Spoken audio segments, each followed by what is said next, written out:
우리 김치 셰프 어디 갔나? 또 그 냄새나는 김치나 먹으러 갔겠지. 한국인들은 고춧가루 먹고 매운 것만 먹어서 프랑스 요리를 못해. 이 말은 한국의 스타 셰프 에드워드 권과 강레오 셰프가 외국 주방에서 일할 때 들었던 인종차별 발언입니다. 이분들이 한창 요리를 배울 때는 한국이란 나라는 세계적으로 인지도도 낮을 뿐더러 한식은 그저 냄새나고 맵기만한 저질 음식으로 치부되었습니다. 그런데 지금 한식의 위상이 180도 달라지고 있습니다. 그것도 세계의 미식이 불꽃 튀게 경쟁하는 미국 뉴욕 한 복판에서 말이죠.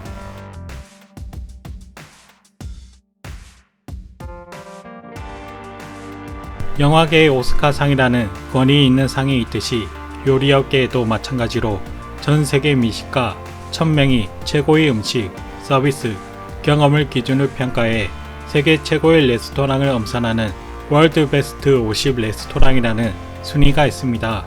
그리고 2022년 순위에서 미국 뉴욕의 아토믹스가 33위에 선정되었고 이는 미국 내 1위 성적이었습니다. 이 말은 전 세계 레스토랑을 일렬로 순위를 매겼을 때 아토믹스 레스토랑이 세계 33번째라는 소리이자 이 순위에 선정된 미국 레스토랑 중 1위였다는 말인데요. 또한 이 랭킹에서 고객 환대 부문 전 세계 1위를 차지하여 환대 특별상까지 받았습니다. 그리고 올해는 33위에서 8위로 수직 상승까지 했습니다. 더 놀라운 것은 이 식당이 프랑스 요리도 이태리 요리도 아닌 한국인 셰프가 운영하는 고급 한식당이라는 점인데요. 최근 고급 한식으로 뉴욕 고급 식당가에 새로운 바람을 일으키고 있다는 박정현 셰프와 박정은 대표. 이 두 사람은 미국에서 미슐랭 투스타 아토믹스와 새로 오픈한 나로를 운영하는 한국인 부부입니다. 두 사람은 경희대 조리과학과 동문으로 교포나 유학파도 아닌 한국에서 커리어를 쌓은 국내파입니다. 두 사람은 인정식 셰프 밑에서 일하다 뉴욕점 정식의 오픈 멤버로 함께 뉴욕으로 건너왔고 이후에 독립하여 그들의 첫 번째 한식 레스토랑인 아토보이를 오픈했습니다.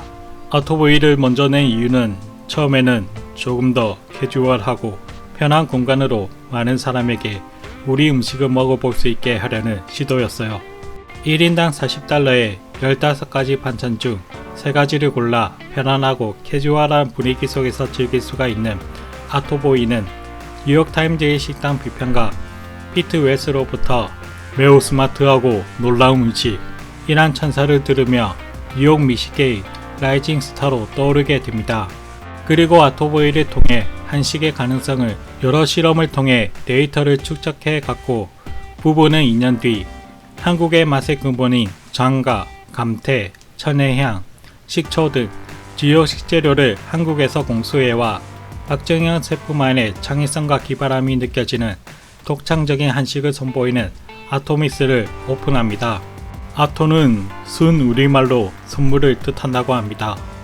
그래서 첫 번째 레스토랑을 선물을 주는 소년을 떠올려 만들었고 아토믹스는 두 층으로 나뉘어져 있는데 위층은 칵테일 바고 아래층은 파인 다이닝이죠.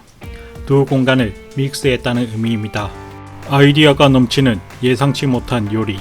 그리고 아토믹스의 활약은 가히 상상 이상이었습니다. 오픈한 지 6개월 만에 미슐랭 원스타를 받는가 하면 1인당 175달러나 하는 고가에 매달 1일 딱 하루만 다음 달치 예약을 받는데도 불구하고 예약 시작 2-3분 만에 주말 예약이 마감되고 10여 분 만에 한 달치 예약이 모두 마무리가 될 정도로 뉴요커들은 아토믹스의 한식을 먹기 위해 꼬박 반년을 기다려야 하는 상황에 이르기까지 합니다. 그럼에도 불구하고 아토믹스를 찾는 고객들은 뉴욕에 이런 레스토랑을 해줘서 고마워요 라며 오랜 기다림에도 불평 하나 없이 오히려 레스토랑을 해주어서 감사하다고 말합니다. 이런 인기에 아토믹스는 오픈 1년 만에 미슐랭 2스타 레스토랑이 됩니다. 그러나 행복은 그리 오래 지속되지 못했습니다. 팬데믹이 전 세계를 덮쳤기 때문이죠. 팬데믹 초기 강력한 방역 조치의 일환으로 뉴욕의 모든 레스토랑들은 행정 조치로 인해 실내 영업을 금지당하게 됩니다. 무려 1년 반이라는 긴 시간 동안 말이죠.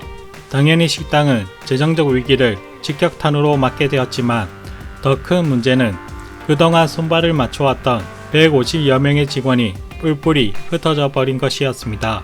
부부는 팬데믹 기간 중 어떻게든 살아남기 위해 배달 서비스를 시작했고 둘이서 작은 봉고차를 타고 배달을 다녔다고 합니다. 사실상 팀을 완전히 새로 짜 요리부터 서비스까지 모든 것을 새로 맞춰가야 했습니다.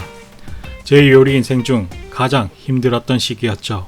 힘든 시기 최선을 다해 견디고 버텨낸 덕분인지 저력을 보여주며 미슐랭 2스타를 지켜냅니다. 그리고 팬데믹 이후 뉴욕의 수많은 빌딩들은 리노베이션을 시작하는데요. 그 중에서 미국의 석유광 록펠러, 그 록펠러 재단이 소유하고 있는 록펠러 센터가 박정현, 박정은 부부에게 자신들의 건물에 이점을 해달라고 제안을 건넵니다. 그리고 부부는 나로호에서 이름을 따 레스토랑 나로를 록펠러 센터에서 오픈합니다. 나로는 전통 한식에서 새로운 마법을 발견했다.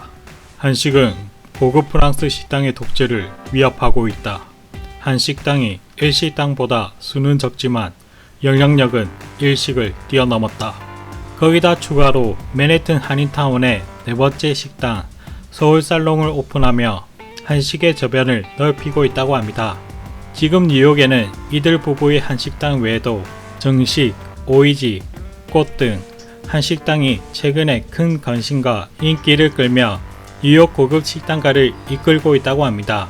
해외에서 한식의 인기가 올라가지만 아직까지는 값싸고 캐주얼한 음식이라는 고정관념이 있습니다. 앞으로는 한식도 불고기, 비빔밥 등에서 벗어나 냉면 전문점에서부터 고급 한정식까지 다양하고 세분화된 메뉴가 해외에 소개되고 뉴요커들이 국밥 같은 한국어를 자연스레 입에 올리면 좋겠습니다. 대다수의 한국 사람들은 한식이 어떻게 고급 음식이 될 수 있냐며 회의적인 반응을 보였습니다.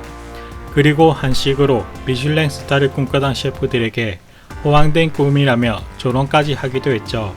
하지만 이에 굴하지 않고 한식으로 세계 미식의 중심에서 경력을 쌓고 싸워온 셰프들 덕분에 과거 한국인 셰프들이 해외에서 당했던 인종차별과 한식 무시는 이제 더 이상 찾아볼 수 없게 되었습니다.